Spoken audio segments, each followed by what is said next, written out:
Have you ever wondered why two people can face the same crisis, losing a job, going broke, hitting rock bottom, yet one falls apart while the other rises and becomes unstoppable? Because in life, the crisis isn't what creates you, it's what reveals you. Today, we're going to talk about the hidden force that separates those who collapse under pressure from those who turn pressure into wealth, opportunity, and a completely new identity. It's not luck, it's not timing, it's not even intelligence. It's something far deeper: identity and adaptive thinking. And to prove it, I'll show you two real stories, authentic, painful, inspiring, of individuals who were cornered by life, and instead of surrendering, they transformed.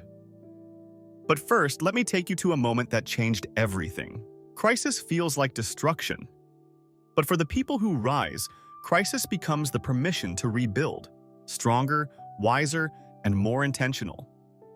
When life strips everything away, money, stability, reputation, it also strips away every excuse. You're no longer protecting who you used to be. You're forced to ask, who am I now? Who do I choose to become?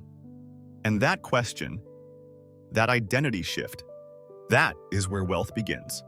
Because wealth is not about money first. It's about the identity and mindset that create money. Let me show you how two extraordinary people turned their lowest moments into their greatest advantages. Howard Schultz, the crisis that shaped a billion-dollar purpose. Before Starbucks became a global brand, before coffee shops became cultural destinations, before millions of people sat down with a warm cup and the feeling that the world slowed enough to breathe, there was a boy in Brooklyn watching his father break. Howard Schultz grew up in a poor housing project. His family wasn't just struggling, they were surviving. Every month was a quiet battle. Overdue bills, fear of eviction, the weight of being powerless in a world that didn't seem to care. But everything changed when Howard was 7 years old. One winter afternoon, his father, a delivery truck driver, slipped on a patch of ice. He shattered his ankle. No insurance, no workers' protection, no safety net of any kind. Overnight, the family lost its income. Howard watched the strongest man he knew collapse emotionally, not from the pain of the injury, but from the pain of being unable to provide. There is a specific moment Howard has repeated in interviews. A memory burned into him like a brand. He found his father sitting on the edge of the bed, staring at the floor, holding his broken ankle in his hands. Silent, defeated, a man who felt disposable. Howard didn't have the words then, but he made a silent promise. A promise that became the foundation of everything he later built. He said to himself, "If I'm ever in a position to build something, I will build a company where people are valued." Not the product, not the profit. People. This wasn't a business strategy. This was a child's vow, formed in the fire of crisis.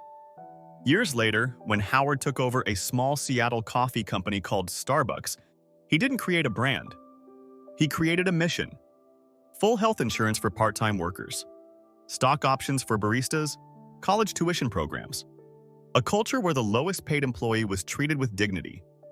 Every major decision Starbucks made came from that winter afternoon in Brooklyn.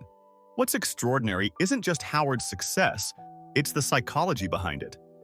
Most people spend their lives trying to forget their pain. Howard used his pain as a compass. He turned crisis into clarity. He turned a childhood wound into a lifelong purpose. He turned disadvantage into a billion-dollar philosophy that changed the entire service industry. His wealth didn't come despite crisis. It grew because he understood what crisis had taught him. When purpose rises from pain, success becomes inevitable. J.K. Rowling, the crisis that awakened her genius. Most people know J.K. Rowling as the brilliant author of Harry Potter. But before all the success, she was a single mother, broke, living on welfare, battling depression, and feeling like she had failed at everything. Before she sold 600 million books, before Harry Potter became a phenomenon, before the world knew her name, J.K. Rowling was sitting in a tiny apartment in Edinburgh with her baby daughter and no money to heat the room. She was a single mother, a welfare recipient, recently divorced, battling crippling depression. She felt like she had failed at everything society expected of her.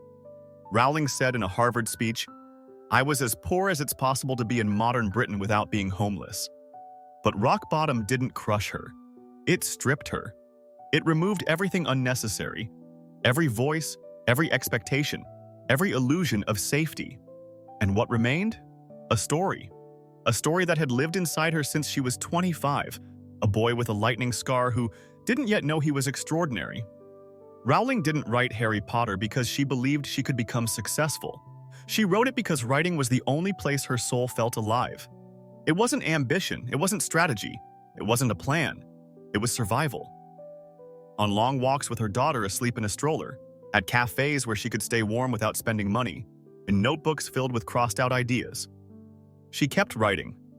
Every rejection letter from publishers tightened the financial pressure, but it didn't stop her. Because someone who has lost everything is no longer afraid to lose anything. People often misunderstand Rowling's success. They think it came from talent, but the truth is far more inspiring. Her genius wasn't awakened by comfort. It was awakened by crisis. A psychologist would call what she experienced post-traumatic growth, the phenomenon where pain becomes the catalyst for extraordinary creativity, where the mind, pushed to its limits, stops pretending and starts expressing. Rowling once said, "Had I succeeded in anything else, I might never have found the determination to succeed in the one arena where I truly belonged." Crisis forced her to choose authenticity. Crisis forced her to trust imagination. Crisis forced her to ask, "Who am I when everything else is taken away?" And the answer became one of the most successful literary universes in history. When Bloomsbury finally accepted her manuscript, after dozens of rejections, the editor only took it because his 8-year-old daughter read the first chapter and begged for more. Her story almost disappeared under the weight of hardship. But genius, once awakened, refuses to die. J.K. Rowling didn't escape crisis. She was forged by it. The very things that broke her identity also revealed who she truly was. And once that version of herself began writing, the world changed. What these stories reveal about wealth. Howard Schultz and J.K. Rowling were not lucky. They were not exceptional at birth. They were not destined to succeed. They simply did one thing that most people never do. They used crisis to rebuild their identity, not destroy it. They asked questions that most people avoid. What does this pain teach me? What part of me must evolve? What version of myself must die, so a stronger one can be born? And that is the heart of wealth creation. Because money follows identity. Opportunity follows identity. Transformation begins with identity. When your identity changes, your behaviors change. You see, when your behaviors change, your destiny changes. This is how ordinary people turn crisis into power. This is how brokenness becomes brilliance. This is how pain becomes prosperity. Lessons you can apply today. Crisis gives you two things, a wound and a question. The wound is real. Loss, fear, shame. The question is the gift. Who do I want to be now? The people who turn crisis into wealth don't wait for answers. They cultivate them. Here are the lessons they live by with small, repeatable practices you can start tonight. Lesson 1. Use crisis to reveal priorities, not panic. What happens? In crisis, our brain floods with adrenaline. That's survival, not strategy. The mistake is reacting. The skill is pausing. Practice. The 10-10-10 test. When something urgent triggers you, ask, what's my feeling right now? What will this matter like in 10 days? What will this matter like in 10 years? Why it works. Howard Schultz felt his father's vulnerability and let that pain become long-term clarity.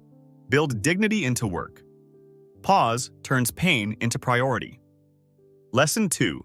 Reframe loss as information. What happens?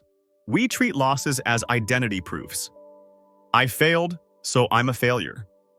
But loss is feedback, not fate. Practice. After any setback, write 3 concrete lessons. No moralizing. Just facts. What went wrong, what was outside your control, what you can change next time. Why it works. J.K. Rowling used rejection and scarcity not as proof of incapacity but as data points. She iterated, revised, sent the manuscript again. Loss taught her craft. Lesson 3. Create an identity declaration. What happens? Most people wait to feel like the person they want to be. The wealthy flip it. They act like that person first. Practice. Write a one-sentence identity declaration and use it daily. Example: I am someone who builds, learns, and invests in the future. Put it on your mirror. Speak it each morning. Micro step. Carry a symbolic object, a coin, a pen, a check, that reminds you who you are becoming. Jim Carrey kept a written check. You can keep a small token. Why it works. Identity is the engine. When your self-image shifts, your choices follow automatically. You start showing up differently in tiny ways that compound. Lesson 4. Build small, non-negotiable systems. What happens? Motivation is fickle. Systems win. The financially free build rituals that run even when they don't feel like it. Practice. One system to start tonight. Automated saving. Set up a transfer that leaves your account the day you are paid, even $20. Make it invisible. Add on a 15-minute weekly finance ritual. Check balances, review one habit, and set one tiny win for the week. Why it works? Howard Schultz didn't invent coffee overnight. He created systems, hiring practices, store culture, a repeatable product. Systems beat willpower. Lesson 5. Take tiny, calculated risks every week. What happens? Crisis forces choices, freeze or experiment. Wealth builders experiment. Small, low-cost tests that teach fast. Practice.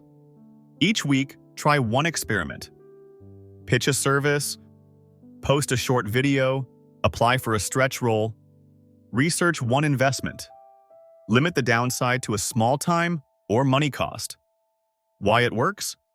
J.K. Rowling's first steps were tiny acts of creation in a desperate environment. The Rock's $7 moment led to constant small bets, training, auditions, networking. Lesson 6. Learn to tell a better story to yourself. What happens? Your internal narrative creates your options. I can't narrows the world. What if I could? Opens it. Practice. Reauthoring exercise, 10 minutes nightly. Rewrite today's failures as chapters. What did the character learn? Replace I failed with I learned X. Next, I will try Y. Why it works? Stories change identity. Chris Gardner rewrote his life story from helpless to relentless guardian, and his actions followed. Lesson 7. Anchor in community, not performance. What happens? Isolation amplifies fear. Seeking validation from status keeps you performing, not growing. Practice. Share one real fear with a trusted friend or mentor this week. Ask for accountability, a short check-in, or a critique. Real community is messy and powerful. Why it works? Howard Schultz built company culture that honored people. J.K. Rowling found connection in small writing groups and editors who believed in her. Wealth multiplies when you stop pretending and start connecting. Lesson 8. Practice patience like a skill. What happens? Patience is not passive. It's an active discipline you practice daily. Practice. The 3-year test. Before making a panic decision, ask, will this matter in 3 years? If yes, invest time in it.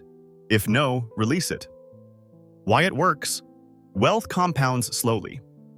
Those who treat time as an ally, not an enemy, win. If you've watched this far, you already feel it. The tiny shift. Maybe your chest is tight. Maybe your throat catches. That's not fear or failure. That's the old version of you whispering goodbye. Crisis takes many forms. Money, health, relationship, purpose. It can be cruel, it can be unfair, but it is also honest. It strips the unnecessary and leaves a single question. Who will you be when everything else is gone? Howard Schultz watched his father's dignity shatter and decided to build dignity into work. J.K. Rowling looked into the dark and used imagination as a ladder to climb out. The Rock stood with $7 and chose to become relentless. They did not wait for permission. They rewired their identity. They took daily, ridiculous small steps. They asked better questions. They failed in public, learned quietly, and kept moving. Today, I'm not asking you to quit your job. I'm not asking you to risk everything. I'm asking you for one thing, the least dramatic and the most powerful. Decide today who you are going to be. Say it out loud. Write it. Tell one person. Then take one tiny action that person would take. Wealth is not a windfall. It's an identity. It's the sum of tiny choices made by someone who refused to be defined by circumstance. If crisis is the beginning of your story, make it the prologue to something greater. Let your next chapter be written by the person you choose to become. Every story of transformation has a moment, a single moment, where the protagonist looks at their life and realizes the crisis they feared is the very thing that frees them. Howard Schultz saw his father's injury not as a tragedy alone, but as proof that the world needed a better way. J.K. Rowling touched rock bottom and realized that when you lose everything, you gain the freedom to create anything. The rock stood with $7 and understood, if I want a different life, I have to become a different man. What do these people have in common? Not talent, not luck, a decision. A decision to stop telling the story of what happened to them and start telling the story of who they chose to become. Crisis didn't give them clarity. They created clarity inside the crisis. Crisis didn't make them wealthy. It made them awake to their patterns, their identity, their habits, their hidden strength. And once identity shifted, wealth, opportunity, and reinvention followed like shadows. Look at your own life now. The disappointments you carry, the pressure you hide from others, the quiet battles you fight alone. What if these aren't signs of limitation, but invitations? Invitations to evolve, to shed an outdated identity, to step into the version of you that has been waiting for years. Crisis is not the end of your story. It's the doorway. And right now, whether you feel broken, uncertain, stressed, or behind, you are standing at that doorway just like every great success story before you. You get to choose what happens next. If something in this video stirred something inside you, a memory, a dream, a version of yourself you're ready to return to, then don't let that spark fade. Because this channel isn't entertainment, it's a movement, a community of people who rise together, rebuild together, and refuse to let circumstances define their destiny. So if you're ready to grow, if you're ready to learn the mindset, the habits, and the identity behind wealth, if you're ready to turn your next crisis into your breakthrough, hit subscribe. Not for the algorithm, not for the channel, for you. For the future version of you who looks back one day and says, that was the moment everything changed. Subscribe, stay with us, and let's write the next chapter together, one courageous step at a time.